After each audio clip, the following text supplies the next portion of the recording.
নমস্কার, কেমন আছেন সবাই? আশা করি সকলে ভালো আছেন, আর আমিও খুব ভালো আছি। এর আগে আমার সেরকমভাবে ভিডিও করে হয়ে ওঠা হয়নি, ফার্স্ট টাইমই বলতে পারেন। তো চলুন, আজ আমি আপনাদের সাথে শেয়ার করছি একটা মাছের রেসিপি। প্রথমে আমি এখানে মাছগুলোকে ভালো করে কেটে ধুয়ে রেখেছি, এবং মাছে দেওয়ার জন্য আমি কিছু এখানে সবজি কেটে রেখেছি, যার মধ্যে রয়েছে আলু, টমেটো, বেগুন, আর মশলার জন্য নিয়েছি আদা, জিরে, কাঁচা লঙ্কা, নুন, হলুদ, তেল। তো এগুলো সব মশলাগুলোকে ভালো করে পেস্ট করে আমি এই মাছটার সাথে মাখিয়ে নিয়েছি। এবার আমি কড়াইতে তেল দিয়ে দিলাম।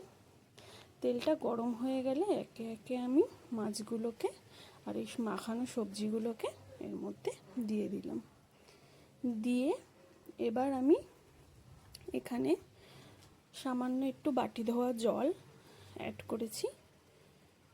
এবার এটাকে আমি ভালো করে আলতো হাতে একটু নাড়িয়ে ঢাকা দিয়ে রাখবো 30 মিনিটের জন্য।